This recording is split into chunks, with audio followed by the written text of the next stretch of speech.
Tehran में घड़ी ने आधी रात के 12 बजा दिए थे। शहर की सड़कों पर सन्नाटा पसरा हुआ था, जैसे कोई बड़ा तूफान आने वाला हो। तारीख थी 31 जुलाई 2024। यह एक रात थी जिसे कोई भी भूल नहीं पाएगा। गर्मी की उमस भरी रात, हवा में चमेली और डीजल के धुएं की गंध। फिर सन्नाटा टूटा। एक धमाका जिसने सबको हिलाकर रख दिया। ईरानी राजधानी के बीचों बीच एक बहरा कर देने वाला धमाका हुआ। इमारतें हिल गईं। ऐसा लगा जैसे पूरा शहर एक ही पल में जाग उठा हो। खिड़कियां चकनाचूर होकर लाखों टुकड़ों में बिखर गईं। हर तरफ कांच के टुकड़े बिखरे हुए थे। ऐसा लग रहा था जैसे धरती खुद विरोध में कराह रही हो। ये कोई साधारण घटना नहीं थी। शहर दहशत में आ गया। लोग अपने घरों से बाहर निकलकर सड़कों पर आ गए। हर कोई जानना चाहता था कि आखिर हुआ क्या है। सायरन बज उठे। उनकी चीखें धुएं से भरी सड़कों पर गूंज उठी। एम्बुलेंस और फायर ब्रिगेड की गाड़ियां तेजी से घटनास्थल की ओर बढ़ रही थी। काले धुएं का एक गुब्बार जो मीलों तक दिखाई दे रहा था, पैलेस्टाइन स्क्वायर के पास के पौष इलाके से उठा। यह दृश्य किसी युद्ध क्षेत्र जैसा लग रहा था। यह कोई साधारण विस्फोट नहीं था। यह एक हत्या थी, एक सोची समझी साजिश का हिस्सा। निशाना इस्माइल हनिये, हमास का राजनीतिक नेता। एक ऐसा व्यक्ति जो हमेशा विवादों में रहा है। कुछ लोग उन्हें गाली देते हैं, कुछ लोग उनका सम्मान करते हैं, लेकिन हर कोई उनकी ताकत और प्रभाव को मानता है। लेकिन इसमें कोई शक नहीं कि वो इजराइल फिलिस्तीन संघर्ष में एक अहम शख्स हैं। उनकी हर गतिविधि पर दुनिया की नजर रहती है। इस्लामिक गणराज्य ईरान में उनकी मौजूदगी अपने आप में एक उकसावे की तरह थी। यह एक राजनीतिक संदेश था। अब यह एक अपराध स्थल था। पुलिस और जांच एजेंसियां हर सुराग को खंगाल रही थी। जैसे ही धूम जमी और शुरुआती झटके ने एक भयावह वास्तविकता को जन्म दिया, लोग सदमे में थे। दुनिया भर में एक ही सवाल गूंज उठा, किसने ईरान के बिल्कुल बीचों बीच वार करने की हिम्मत की। यह घटना अंतरराष्ट्रीय राजनीति में एक नया मोड़ ला सकती है। ईरान की विशाल राजधानी तेहरान साजिशों से अछूती नहीं है। यह शहर, जो कभी प्राचीन फारसी साम्राज्य का केंद्र था, अब आधुनिकता और परंपरा का एक अद्वितीय मिश्रण है। प्राचीन इतिहास और आधुनिक जटिलताओं का शहर, यह पश्चिम के खिलाफ अवज्ञा का प्रतीक है। यहाँ की गलियों में इतिहास की गूंज और आधुनिकता की चहल पहल एक साथ मिलती है। इस इस्लामिक गणराज्य के केंद्र में यहाँ एक हाई प्रोफाइल टारगेट पर हमला करना एक साहसिक और सोची समझी चाल थी। यह हमला केवल एक व्यक्ति पर नहीं, बल्कि पूरे राष्ट्र की आत्मा पर था। यह एक संदेश था जो विस्फोटकों की बहरी दहाड़ के साथ दिया गया था। यह संदेश था कि कोई भी सुरक्षित नहीं है और यह कि संघर्ष की लपटें कभी भी भड़क सकती हैं। यह समय कोई संयोग नहीं था।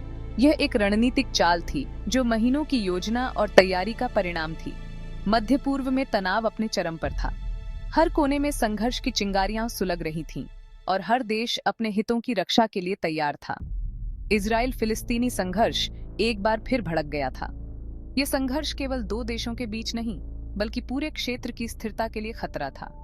हमास का कट्टर समर्थक ईरान खुद को अपने क्षेत्रीय प्रतिद्वंद्वियों के साथ लगातार बढ़ते हुए विरोध में पाता था। यह विरोध केवल सैन्य नहीं, बल्कि वैचारिक और राजनीतिक भी था। ईरान में हनियेह की यात्रा अपने आप में एक संदेश थी। यह दिखाने के लिए कि ईरान और हमास के बीच संबंध कितने गहरे और मजबूत हैं। यह ईरान और हमास के बीच एकजुटता का प्रदर्शन थी। यह दिखाने के लिए कि वे एक साथ खड़े हैं, चाहे जो भी हो। यह पश्चिमी आक्रमण के रूप में जो माना जाता था, उसके खिलाफ उनकी साझा अवज्ञा की सार्वजनिक घोषणा थी। यह एक स्पष्ट संदेश था कि वे किसी भी बाहरी हस्तक्षेप को बर्दाश्त नहीं करेंगे। हत्या तो केवल एक आदमी पर हमला नहीं था, बल्कि इस गठबंधन के बिल्कुल केंद्र पर प्रहार था। यह एक रणनीतिक चाल थी जो उनके दुश्मनों को चेतावनी देने के लिए थी। दुनिया ने अपनी सांस रोक रखी थी। हर कोई इस घटना के परिणामों को लेकर चिंतित था। मध्य पूर्व में शक्ति संतुलन तूफान में ताश के पत्तों के घर जितना ही अनिश्चित लग रहा था। हर कदम एक नई चुनौती और एक नया जोखिम था। एक गलत कदम, एक चूक पूरे क्षेत्र को अराजकता में धकेल सकती है। यह एक नाजुक स्थिति थी जिसमें हर निर्णय का भारी महत्व था। इस हत्या ने पात्रों की एक पूरी जमात को विश्व मंच पर ला खड़ा किया, जिनमें से प्रत्येक की अपनी प्रेरणाएं और एजेंडा थे। इन सबके केंद्र में थे इब्राहिम रईसी, ईरान के नवनिर्वाचित राष्ट्रपति। अपनी उग्र बयानबाजी और इजराइल के खिलाफ अटूट रुख के लिए जाने जाने वाले कट्टरपंथी रईसी अपने पहले बड़े अंतर्राष्ट्रीय संकट का सामना कर रहे थे। ईरानी धरती पर हनीयह पर हमला उनके अधिकार के लिए सीधी चुनौती थी, उनके संकल्प की परीक्षा थी। फिर इस्माइल हनीयह खुद थे, हमास का नेता, एक फिलिस्तीनी इस्लामी संगठन जिसे कई पश्चिमी देशों द्वारा आतंकवादी समूह के रूप में नामित किया गया है। हनीयह एक विवादास्पद व्यक्ति था। तेहरान में उनकी उपस्थिति ताकत का प्रदर्शन, एकता का संकेत थी। इसके बजाय इसने उसे निशाना बना दिया था। लेकिन इस घातक खेल का सबसे गूढ़ खिलाड़ी परछाड़ में ही छिपा रहा। कानाफूसी में मोसाद की बात हो रही थी, जो इजराइल की खुफिया एजेंसी है, जो अपनी क्रूरता और दक्षता के लिए कुख्यात है। क्या यह उन्हीं का काम था? दुनिया जवाब का इंतजार कर रही थी, सुरागों को जोड़ रही थी, अराजकता का अर्थ निकालने की कोशिश कर रही थी। चौथा भाग, मोसाद की फुसफुसाहट, एक मास्टर जासूस का साया। शक की सुई इजराइल की ओर इशारा कर रही थी। हत्या पर इजराइल की खुफिया एजेंसी मोसाद का साया मंडरा रहा था। अपनी लंबी पहुंच और अंतरराष्ट्रीय सीमाओं से परे काम करने की इच्छा के लिए जाना जाने वाला मोसाद का अपने दुश्मनों को खत्म करने का इतिहास रहा है, चाहे वे कहीं भी छिपे हों। एजेंसी का आदर्श वाक्य, धोखे से तू युद्ध करेगा, उसके तौर तरीकों के बारे में बहुत कुछ कहता है।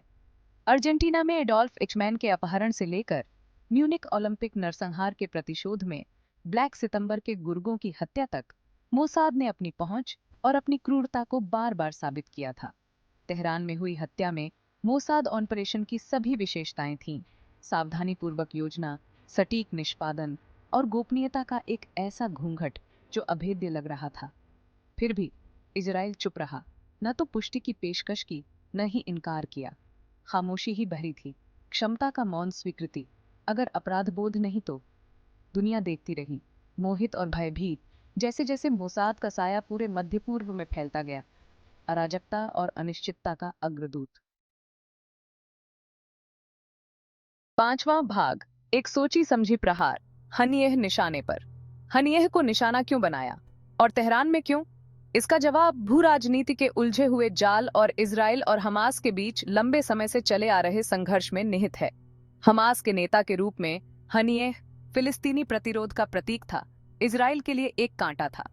उसका खात्मा, खासकर ईरानी धरती पर, एक भयावह संदेश भेजेगा। हमास का कट्टर समर्थक ईरान समूह को वित्तीय और सैन्य सहायता प्रदान करता था। तेहरान में हनीयह पर प्रहार करके इजराइल का लक्ष्य दो तरफा संदेश देना था। सबसे पहले, यह अपने नेतृत्व को खत्म करके हमास को अपंग कर देगा।